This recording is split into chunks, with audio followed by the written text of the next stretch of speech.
everyone, this is Izzy here coming to you with my review for X-Men's Dark Phoenix. I was debating whether or not to necessarily have this be a review that's going to be filled with spoilers or not. For the sake of continuity, I'm going to go ahead and just keep this spoiler free. At the same time, it doesn't really make a difference considering how anyone who's been keeping up with the news knows that the studio that owned the X-Men film franchise, 20th Century Fox, knows that it has been merged with Walt Disney / Marvel, and eventually it's going to be rebooted in the future, well, in the long distance future. So at the same time, it doesn't really matter, but again, I'm going to go ahead and keep this spoiler free. I have been more or less keeping up with the reviews of this film, and I finally got a chance to catch it last night. And the reviews have been particularly very harsh. A lot of people have just been piling on to the negative feedback, knowing that this is essentially the last film under the Fox franchise. This is the last film that's most likely going to feature the cast that we're all familiar with as far as the X-Men cast is concerned. With that said, I did enjoy the film.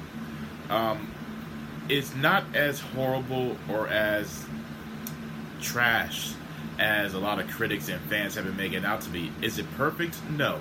Is it great? No. Is it entertaining? Yes.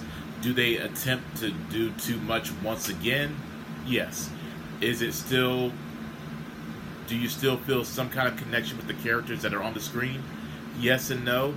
But at the same time, I went in to the film with the lowest of expectations, since anyone who is familiar with the X-Men comics and is familiar with the Dark Phoenix saga, it's not necessarily a story that is able to be told within the one film structure. You have to build it up in a fashion to where you are not only connected with Jean Grey, but you are connected with the characters that are surrounded by the events that are transpiring within the confines of their universe. And the X-Men, the Dark Phoenix saga, is it's the most popular comic book storyline of all time. It is considered the masterpiece of the X-Men storyline, and it is by far one of the darkest and most emotional stories that I've ever read. It has even been featured in the X-Men animated series and still maintains a very strong emotional connection to the fans and anyone who has read the comics. It is the perfect storyline. I mean, it really is. One individual that I remember reading a review about stated that in order for the Dark Phoenix saga to be told in a proper fashion, you have to build it up the way Marvel did, like their Infinity Saga and leading up to Infinity War and Endgame.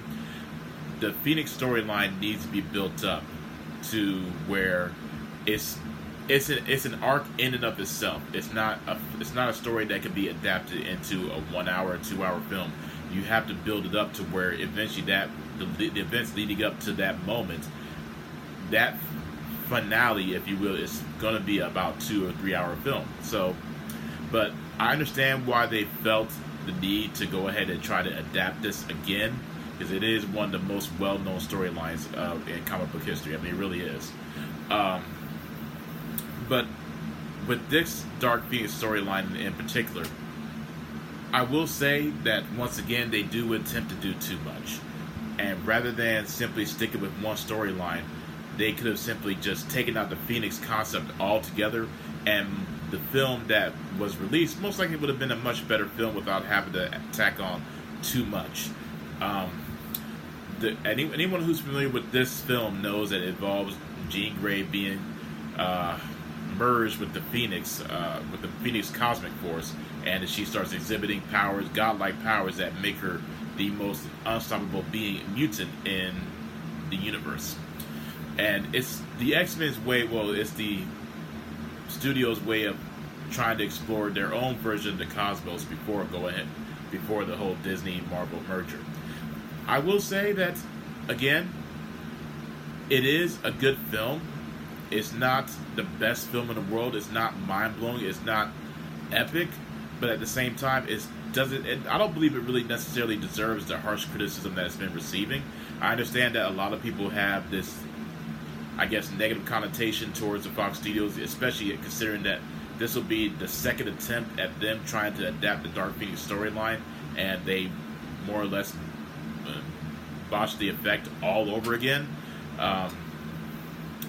the best way I can describe this review in terms of how I'm trying to convey my feelings about it is, if you took an X-Men animated series episode that we all watched growing up after school, or even on the weekends, if you took one of these episodes and adapted it into a 2-hour feature-length film, this is pretty much what you would get.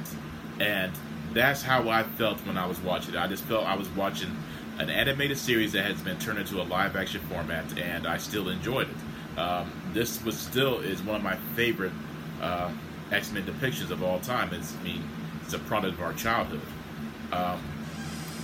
The performances that are on the screen, I will say, James McAvoy and Michael Fassbender do an amazing job as Professor Xavier at Magneto. By far, they're still amazing. Magneto is one of my favorite villains of all time.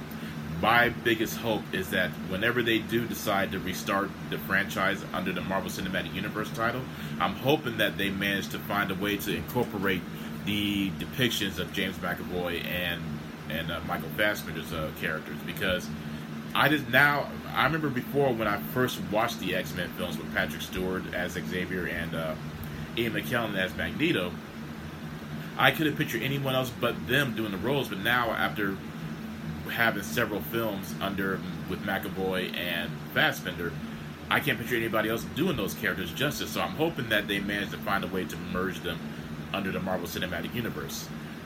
Sophie Turner as Jean Grey, she's not the best actress in the world, but she doesn't necessarily deserve the harsh feedback that she's received. I mean, she does a pretty decent job in the role, but again, it's kind of hard to have a connection with these characters when the Dark Phoenix storyline, it involves X-Men who are much older and much experienced, and they have a connection with one another. And that way, when they lose one of their own, that emotion is strong and it's real, and you feel it within the fabric of your very being. But again, I understand why they did it. I feel that the best storyline that they could have done with this in particular was the Dabari alien race that is seeking to acquire the Dark Phoenix power.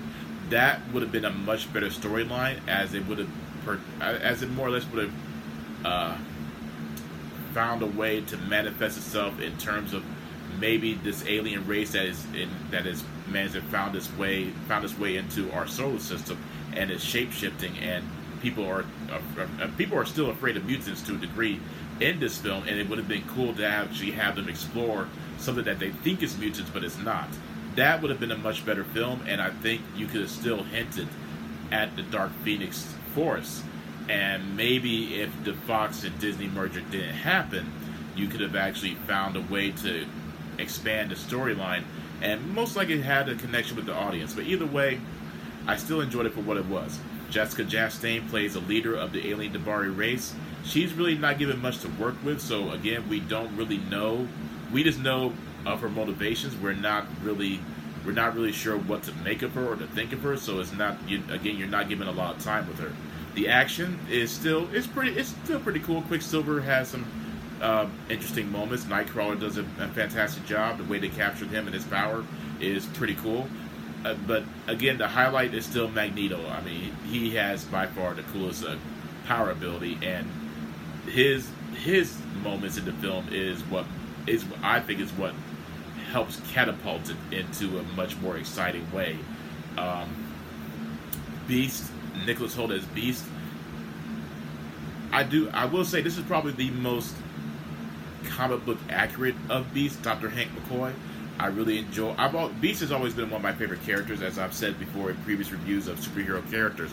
I've always been more connected with heroes that utilize their intellect rather than trying to rely on their brute force, and he does a great job at this. James McAvoy does a great job as Xavier, but it's really hard to gauge what could have been when a lot of actors and actresses weren't given much to work with as far as the film is concerned. But it's still entertaining, and I definitely recommend it. It's not as bad as critics and a lot of fans are making it out to be.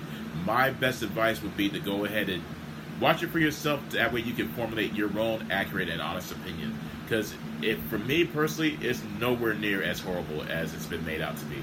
At the end, I'm most likely give it about 3.5 stars.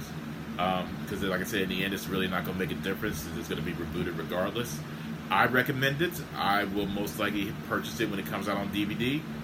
And I'm actually glad I caught it. I really did, because I think it's very important to just go in with the lowest of expectations, and that way you can be surprised whether you could more or less be surprised at whether or not you enjoyed it. Again, 3 out of 5 stars. I recommend it. I hope everybody else goes to see it. Let me know in the comments what you think about it. And my next review is most likely going to be Toy Story 4 and Child's Play. Take care, my friends, and you'll be seeing me again. Peace.